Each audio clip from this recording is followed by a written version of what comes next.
Jay here for Stretford, Paddock. This is the paper talk. As you can see, I'm outside Old Trafford as usual, and it's a bit cloudy. I'd take your parker out if I were you. Don't worry, I've got mine just off camera. A lot of the news centres this morning still around Cristiano Ronaldo, to be honest with you. I don't know if you've heard of him. Plays number 7 for Manchester United. He's been here before. Yeah, a lot of the players reacting to the fact that he's going to be playing for Manchester United, how much they're looking forward to it, despite what some papers may be claiming. Anthony Elanga was talking about it, and he said, I will be looking at everything with Ronaldo, how he does what he does before and after training. I'll be asking the questions any other person would. Great to see young players like that. Looking forward to playing with one of the greatest players of all time and hopefully learning from him. Jesse Lingard, who got a brace for England against Andorra. It's great to see him amongst the goals for his country.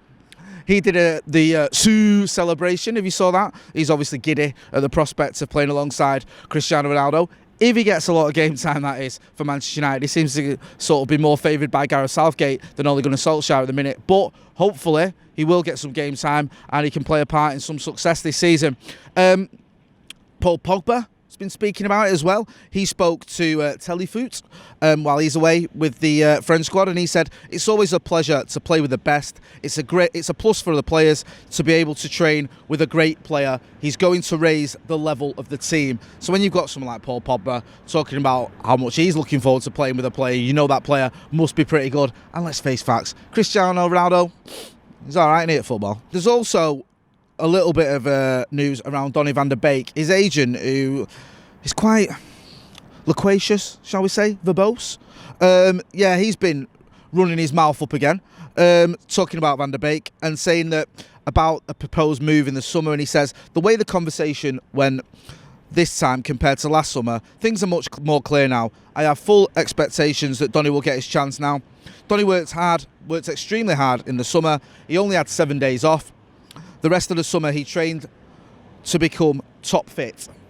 He is totally ready, like totally ready. Now he has to receive his chance, and should he not get his chance, we will sit at the table about the next step. This is clear now. So he's talking about how Donny van der Beek was sort of, looks after himself in the summer. I know he got injured for the Euros, bit of a blow there because I think he needed those games with Holland. It was also Donny van der Beek's agent was talking about the speculation about a move to Everton. It looked like there was going to be a sort of deadline day move or a move just before deadline day around that. And Albers, he's called, said, we took the initiative to find a club and our search ended up at Everton. We opened talks with Marcel Brands and Farhad Moshiri.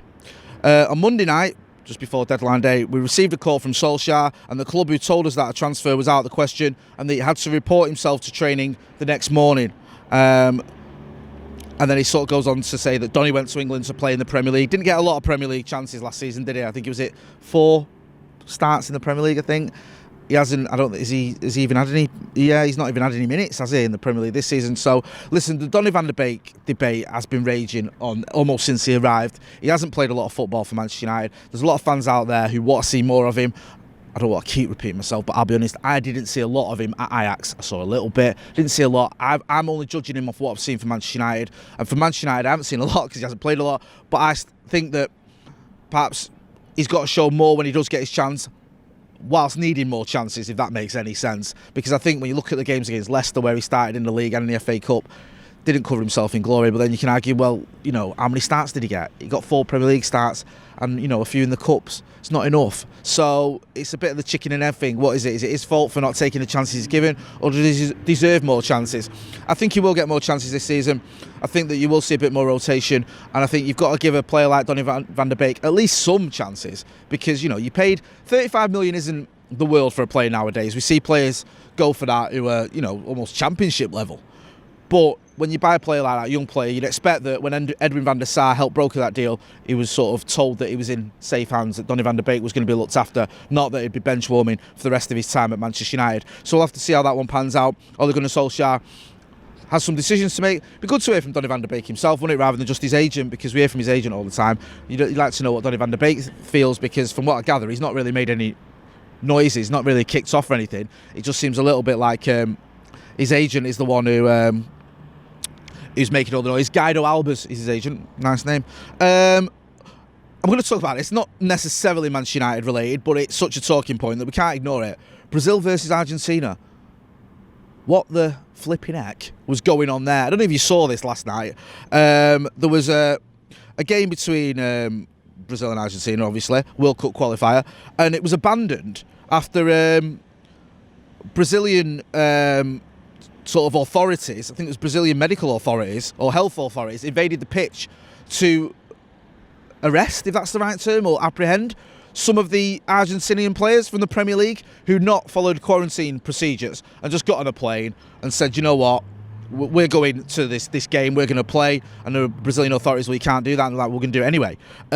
So it was Villa goalkeeper Emiliano even Martinez, Tottenham's Christian Romero and Giovanni Lo Celso were also on the pitch, as well as Villa's Emiliano Buendia, who's in the stands. I don't know if they went and nicked him in the stands, but I don't know what went on there. But yeah, so they came onto the pitch just after the game kicked off, obviously stopped the game gets abandoned because they weren't following quarantine procedures.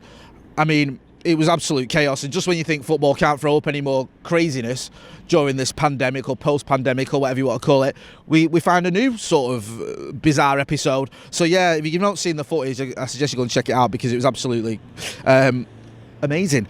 Yes, also on going back to Manchester United, I should say, there's some reports here that maybe Jorge Mendes, who's the new flavour of the month with Manchester United after helping to broker the Cristiano Ronaldo deal,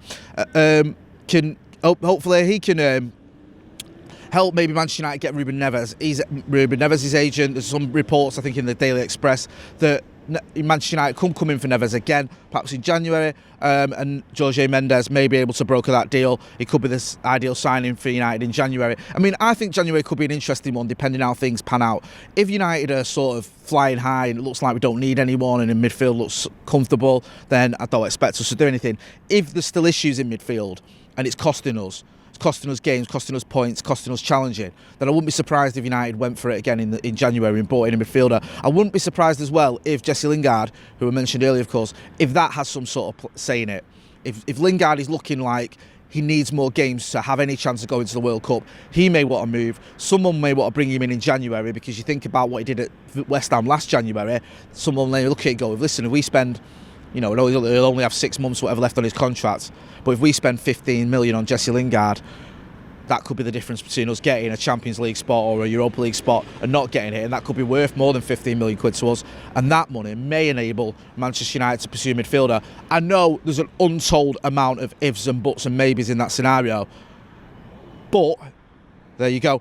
Just on the Ronaldo front as well, going back to that, a lot of reports, sort of statements, comments, stories about the fact that he's sort of broken records with his shirt sales. Ronaldo Mania, I think one of the papers has it as shirt sales. Records are smashed.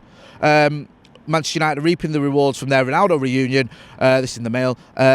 Before the players even kicked a ball for the club this season, Fanatics, the club's retail partner, confirmed that in just 4 hours, four is coming, following the announcement that the 36-year-old would wear the number 7 shirt, sales surpassed the highest for a day on a single sports merchandise site outside North America.